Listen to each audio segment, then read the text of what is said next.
शुक्लांबरधरं विष्णुं दशवर्णं चतुर्भुजं प्रसन्नवदनं ध्यायेत्सर्वविघ्नोपशान्तये।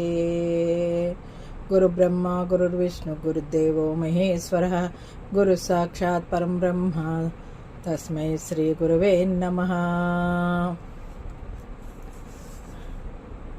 ఓం నారాయణాయ. శ్రీ నారాయణ భట్టతిరి రచించిన శ్రీమన్నారాయణీయం. గురువాయూపురాధీశం విష్ణుం నారాయణం హరిం వాసుదేవం జగన్నాథం కృష్ణం వందే జగద్గురుం. ప్రథమస్కంద పరిచ్ఛేదం. 1వ దశకం. భగవంతుడి మహిమ. సాంద్రానందావబోధాత్మకం అనుపమితం కాలదేశావధిభ్యాం నిర్ముక్తం నిత్యముక్తం నిగమశతసహస్రేణ నిర్భాస్యమానం అస్పష్టం దృష్టమాత్రే పురుషార్థాత్మకం బ్రహ్మతత్వం తత్తావద్భాతి సాక్షాత్ గురుపవనపురేహం తభాగ్యం జనానాం. దీనికి ఈ శ్లోకానికి మనం అర్థం చెప్పుకుందామండి. సచ్చిదానంద స్వరూపుడు, జ్ఞాని, దేశకాల వస్తువులన్నిటికీ అతీతంగా ఉండేవాడు, సర్వత్రా వ్యాపించినవాడు, నిత్యముక్తుడు, సాటిలేని గొప్పతనం కలిగినవాడు పరమాత్మ. అలాంటి పరమాత్ముని గురించి చెప్పాలని వేదాల్లోని లక్షలాది అనువాకాలు ప్రయత్నించినా పూర్తిగా ఆయన స్వరూపాన్ని వర్ణించలేకపోయాయి. మహాయోగులు కూడా ఎంతో కాలం కఠినమైన తపస్సు చేసి గాని ఆ పరమాత్మతత్వాన్ని తెలుసుకుని పరమ పురుషార్థమైన మోక్షాన్ని పొందలేకపోతున్నారు. ఇలా ఎంతో గొప్పవాడిగా చెప్పబడ్డ ఆ పరబ్రహ్మ భూలోకంలోని గురువాయూరు క్షేత్రంలో సగుణుడుగా ఆకారాన్ని ధరించి నారాయణుడు అనే పేరుతో విరాజిల్లుతూ భక్తులకు దర్శనమిస్తున్నాడు. ఆ గురువాయూరు వాసులు ఎంత భాగ్యవంతులో కదా. ఏవం దుర్లభ్య వస్తున్యపి సులభతయా హస్తలబ్ధే యదన్యత్ తన్వా వాచా ధియా వా భజతి బత జనః క్షుద్రతైవా స్ఫుటేయం ఏతే తావద్వయం తు స్థిరతరమనసా విశ్వపీడాపహత్యై నిశ్శేషాత్మానమేనం గురుపవనాపురాధీశమేవాశ్రయామః.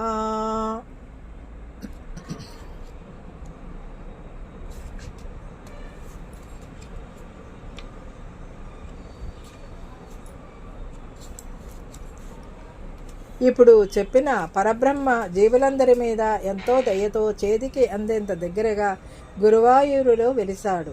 నిజానికి ఆయన్ని చేరుకోవటం ఎంతో దుర్లభం. నారాయణ పరమాత్మ ఇంత సులభంగా భక్తులందరికీ అందుబాటులో ఉంటే అజ్ఞానులైన మానవులు మనస వాచ కర్మణ ఇతరులందరినీ సేవిస్తూ తమ కాలాన్ని వ్యర్థం చేసుకుంటున్నారు. ఇదెంతో విచారకరం. మన తాపత్రయాన్ని తొలగించేవాడు, సకల ప్రాణులకి ఆత్మస్వరూపుడు ఈ గురువాయూరులో వెలిసిన శ్రీమన్నారాయణుడే కనుక అందరం స్థిర చిత్తంతో నారాయణుణ్ణి ఆశ్రయిద్దాం. సత్వం యత్తత్పరాభ్యామా పరికలనతో నిర్మలం తేన తావత్ భూతైర్భూతేంద్రియైస్తేవ పురితి బహుశః శ్రూయతే వ్యాసవాక్యం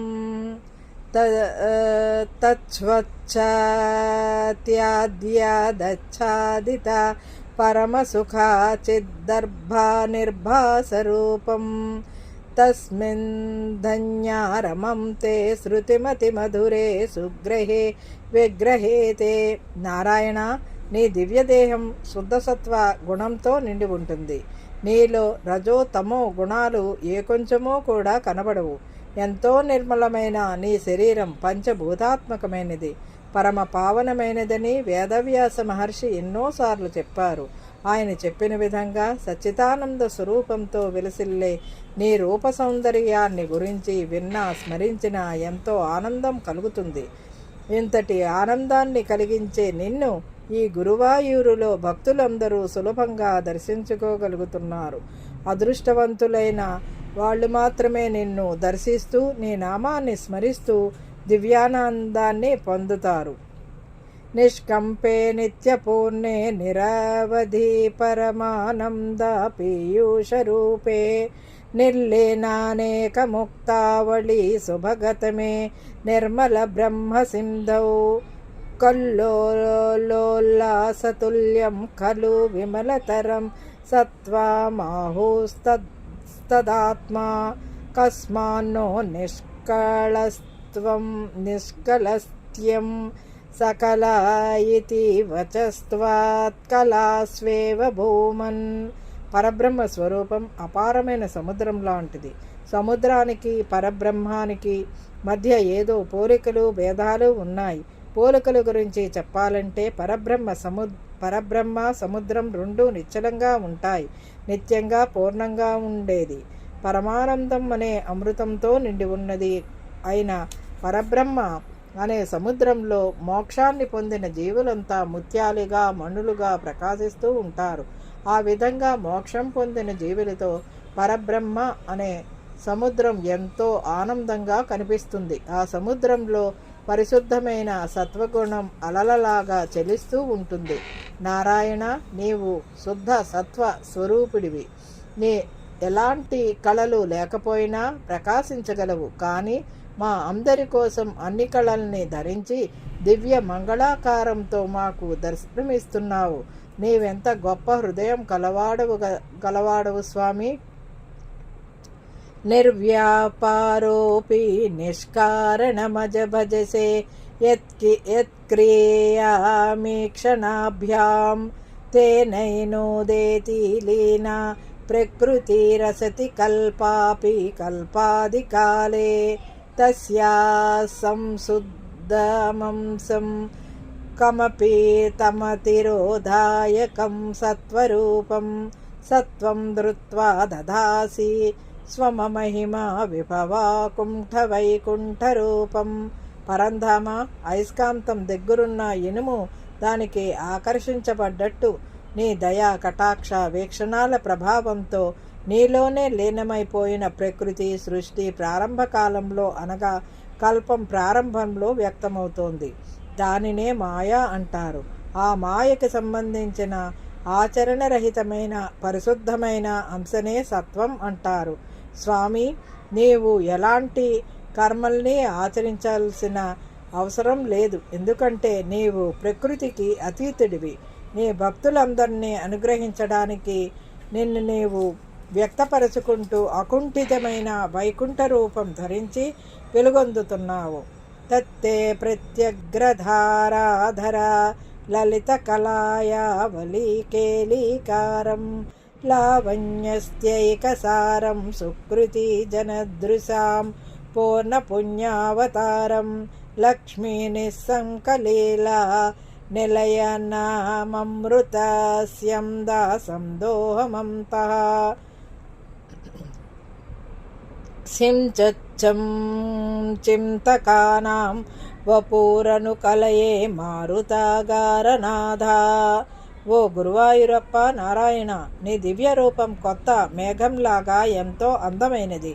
అందమంతా రాసిపోసినట్టుగా కనిపించే నీ దివ్య శరీరం కలువ పూలలాగా భక్తుల్ని ఆనందపరవశుల్ని చేస్తుంది.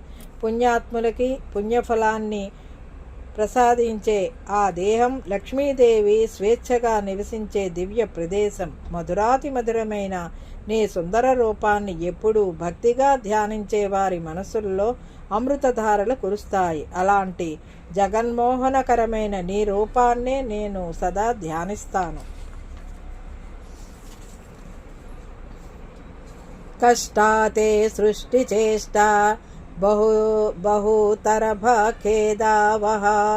జీవభాజాం ఇత్యేవం పూర్వమాలోచితమజిత మయా నైవ మధ్యాభిజానే నో చేజ్జీవాః కథం వా మధురతరమిదం త్వద్వపుచ్ఛిద్రసాంద్రం నేత్రైః సూత్రైశ్చ పీత్వా పరమరససుధాం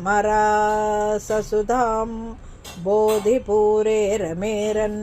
స్వామి, నీవు చేసిన సృష్టి వల్ల జీవులందరికీ సంసార బాధలు ఏర్పడి తద్వారా వారందరికీ కష్టాలు బాధలు కలుగుతాయని నా అజ్ఞానంతో ముందు భావించాను. అది నిజం కాదని తెలుసుకున్నాను. జీవులందరి మీద నీకు అపారమైన దయ ఉంది. మా కోసం ఆకారాన్ని ధరించిన నీ రూపం ఎంతో అందమైనది, అంతేకాదు దయాపూరితమైనది కూడా. అందుకే జీవులంతా తమ కళ్ళతో నిన్ను చూస్తూ నీ దివ్యలీలల్ని అందంగా వర్ణిస్తూ చెవులారా వింటూ ఆనంద డోలికల్లో ఎందుకు తేలిపోకుండా ఉంటారు? నమ్రాణం సన్నిధత్తే సతతమపి పురస్తైరనాభ్యర్థితానపి అర్ధాన్ కామానాజస్రం వితరతే పరమానంద సాంద్రం గతిం చ ఇర్ధం విశేషలభ్యో నిరవధిక ఫలః పారిజాతో హరే త్వం క్షుద్రం తం చక్రవాటి ద్రుమామఖిలమభిలషతి వ్యర్థమర్ధి వ్రజోయం. నారాయణ, ఈ సృష్టిలోని ప్రాణులందరిలో అంతరాత్మగా ఉండేది నీవే. అందుకే భక్త సులభుడిగా నిన్ను స్మరించే వారికి ఎప్పుడు సాక్షాత్కరిస్తుంటావు. వాళ్ళందరూ ఎలాంటి కోరికలు కోరకపోయినా వారి అవసరానికి తగిన వరాలిచ్చి ఆదుకుంటావు. అంతేనా, దుర్లభమైన మోక్షాన్ని కూడా వారికి ప్రసాదిస్తావు. కనుక నీవు సాక్షాత్తు కోరిన కోరికలు తీర్చే కల్పవృక్షమే. కొందరు అజ్ఞానులు నీ గొప్పతనాన్ని గుర్తించక కల్పవృక్షాన్ని ఆశ్రయిస్తారు. అది ఇచ్చే ఫలితం చాలా చిన్నది, నీవిచ్చే ప్రతిఫలం అపరిమితమైనది. ఇది తెలియక వారంతా తమ కాలాన్ని వ్యర్థం చేసుకుంటున్నారు. నీ ముందు ఆ కల్పవృక్షం గొప్పతనం ఎంత! కారుణ్యాత్ కామమన్యం దదతి ఖలు పరే స్వాత్మాదస్త్యం విశేషాత్ ఐశ్వర్యాదీసతేన్యే జగతి పరజనే స్వాత్మనోపి స్వరస్త్వం త్వయుచ్చైరారమంతి ప్రతిపదమధురే చేతనాః స్ఫీతభాగ్యాః త్వం చాత్మా రామా ఏ వేత్యాతులగుణగణాధార సౌరే నమస్తే. స్వామి శ్రీహరి, బ్రహ్మాది దేవతలంతా మోక్షం తప్ప ఇతర కోరికలన్నీ తీర్చగలరు. నీవు మాత్రం అన్ని కోరికలతో పాటు మోక్షాన్ని కూడా ప్రసాదిస్తావు. కనుక వారందరికీ నీవే ప్రభువు, నీవే సర్వేశ్వరుడువు. ఇక నిన్ను ఎవరు శాసించగలరు? నీ పరబ్రహ్మ రూపం ప్రతిక్షణం మనసుకి మధురానుభూతిని అందిస్తుంది. ధన్యులైన వాళ్ళు మాత్రమే ఆ ఆనందాన్ని పొంది ఆనందిస్తుంటారు. అనంత కళ్యాణ గుణాలకి ఆధారమైన ఆత్మారాముడైన ఓ నారాయణ, నీకు నమస్కారం. ఐశ్వర్యం శంకరాదీశ్వర వినిమనం విశ్వతేజో హరాణాం తేజస్సంహారీ వీర్యం విమలమపి యశో నిస్పృహేచ్ఛోపగీతం అంగాసంగా సదా శ్రీరకిల విదసి నక్వాపి తే సంగవార్తా తద్వాతాగారవాసిన్ మురహర భగవచ్చబ్ద ముఖ్యాశ్రయోసి. ఓ మురహర, అధికారం అనే ఐశ్వర్యం, అంతులేని పరాక్రమం, పవిత్రమైన కీర్తి, సకల సంపదలు, సర్వజ్ఞత్వం, వైరాగ్యం అనే 6 దివ్య గుణాలు ఉన్నవాడే భగవంతుడు.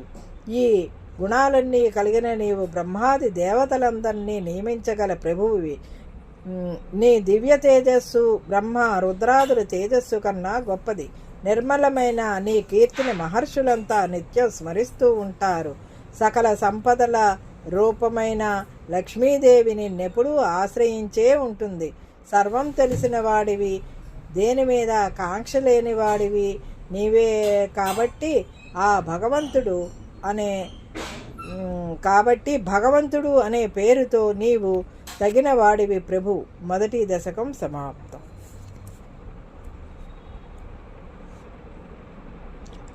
ప్రథమ స్కంద పరిచ్ఛేదం 1వ దశకం భగవంతుడి మహిమ అనేటువంటిది మనం ఇవాళ తెలుసుకున్నామండి.